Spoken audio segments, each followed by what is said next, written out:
Hi, I'm Adam Shiva, and we've been talking about a book called Iron John by Robert Bly, and 3 phases of masculine growth that are laid out in that book.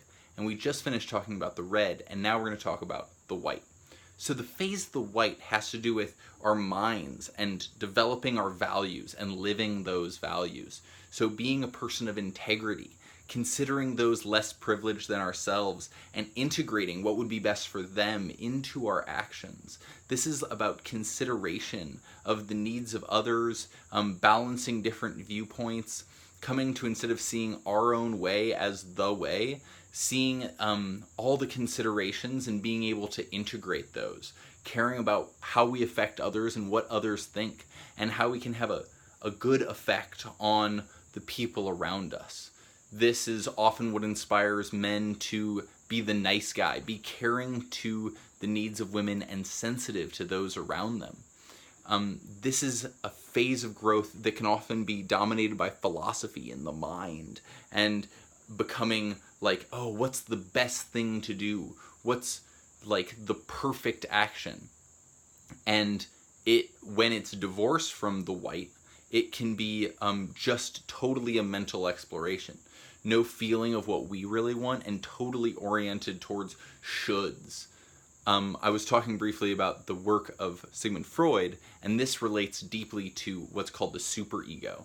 This being an internalized societal should.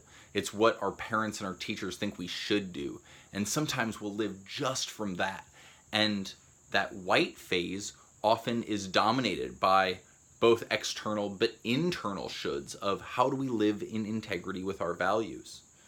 So, though this is supposed to be a secondary phase of life, for many men, particularly that are raised in a more feminist culture, as was my own experience, we feel like we're born into the white. That being a good guy, caring for the needs of others, was our first experience of connection, of how we related to the world.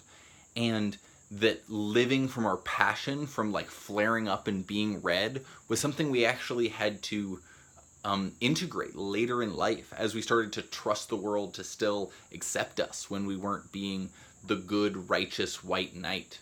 That concept of the white and that societal concept of the white knight have this related idea of like doing what is good.